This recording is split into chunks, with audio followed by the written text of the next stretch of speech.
Hey guys, welcome back to my channel. If you're new here, my name is Maggie and I am a new mom and I am super into natural, non-toxic living. So I share chatty videos on this channel about all of those things. So welcome. This is my second video that I'm recording today because I have time and I'm in a new environment, like background area, and I have a little baby strapped onto me. This is the reality of being a new mom, which is the video that I posted last Friday, so if you haven't checked that one out, it's over there, what it's like being a new mom, or the reality of being a new mom. Today, I wanted to share all about my personal experience with postpartum anxiety and how I personally cope or deal with it. So I wanted to preface this video by saying this is not medical advice, this is simply my experience and what I have found to help with this.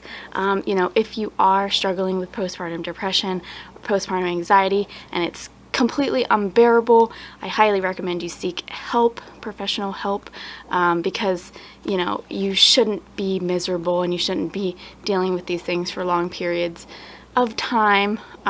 Definitely ask for help. Get a support system. Yeah. So I feel like postpartum anxiety is something that isn't talked about as much as postpartum depression, and both of these things aren't talked about enough. So personally, after I had the baby, or even, you know, when I was still pregnant, towards the end of my pregnancy, it was something that was like brought up, like, hey, if you experience any of these things, you know, I've given a list, you could have postpartum depression. But nobody said, like, hey, if you're experiencing any of these things, you could be experiencing postpartum anxiety.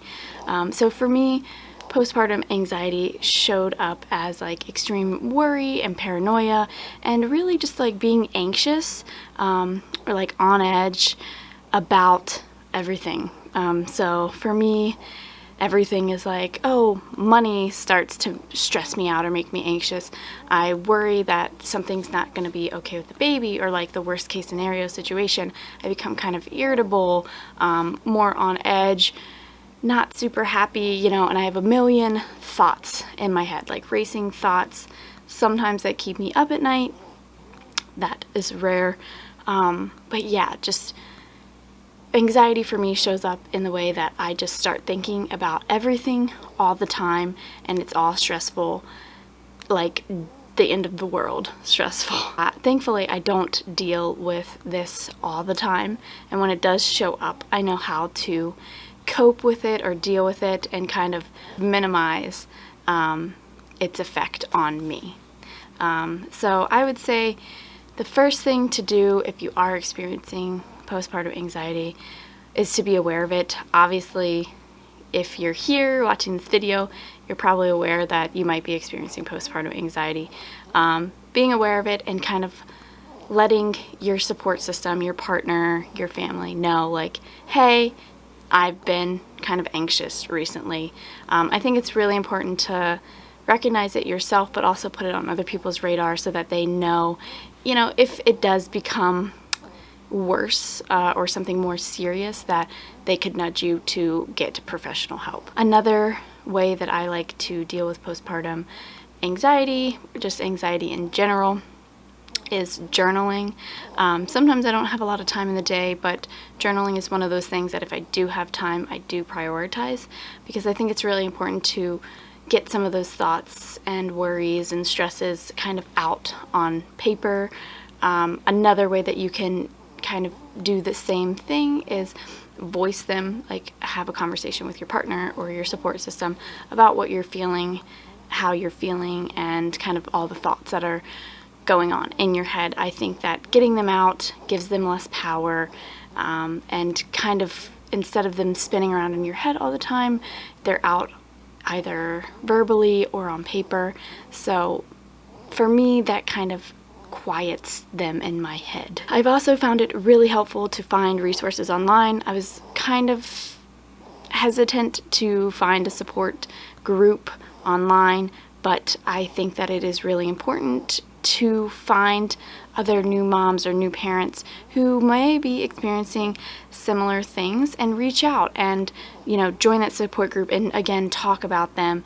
But I think in some of these situations, especially if we're experiencing postpartum anxiety or postpartum depression, and you know they're not talked about a super lot, knowing that other people are experiencing them can be very helpful. Personally, as a new mom, I see a lot of new moms who claim to like have happy baby and their postpartum period looks super happy and joyous and butterflies and rainbows, but the reality is a lot of women do struggle with postpartum depression and postpartum anxiety. It's not shared so much, so when I do kind of voice how I'm feeling and somebody can relate, it is really reassuring that what I'm experiencing is normal and other people are going through the same thing, and it's okay if it's not butterflies and rainbows all the time. It's also really important to prioritize taking care of yourself in the postpartum period. This is something that I personally could be better at, but I feel like a lot of new moms could also be better at, just because we are prioritizing taking care of our little one, you know, and then there's also the laundry list of other things that we want to take care of, but it's really important that we're filling up our own cup, and when we do have, you know, time in the day to take time to journal or to take a hot shower or go for a walk.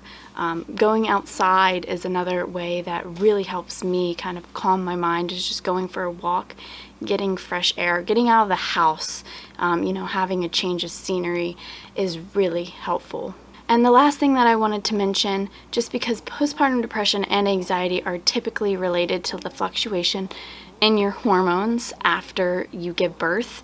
You know, your hormones are going super high and they're all crazy when you're pregnant, but when you give birth they kind of drop off and it's like, whoa, what just happened? And you can be very emotional. I did a lot of research, and something that can be really beneficial for this hormonal drop-off is encapsulating your placenta, which is something that I have done. The placenta is kind of the lifeline of the baby when they are in the womb, and by encapsulating that, we're kind of getting all the nutrients, some hormones and things that the baby was getting or that our body made when we were pregnant. So instead of having a sudden drop off, you know, it's kind of letting you down easier. So that is something that I personally did, and I do notice, and I don't know if it's just placebo, if it's just all in my head, but I do notice on days when I forget to take the encapsulated placenta that I feel a little more anxious than when I do take it. So that's something that I would recommend you research if you're interested. If you already had your baby and you didn't encapsulate your placenta, I'm sure that's fine too, but something to keep on the radar for next time. So those are kind of like all my ways that I personally deal with some postpartum anxiety. I would love to know if you personally experience postpartum anxiety, how it shows up for you and what is most helpful. So if you want to leave a comment down below, I would love that, and I will see you next Friday.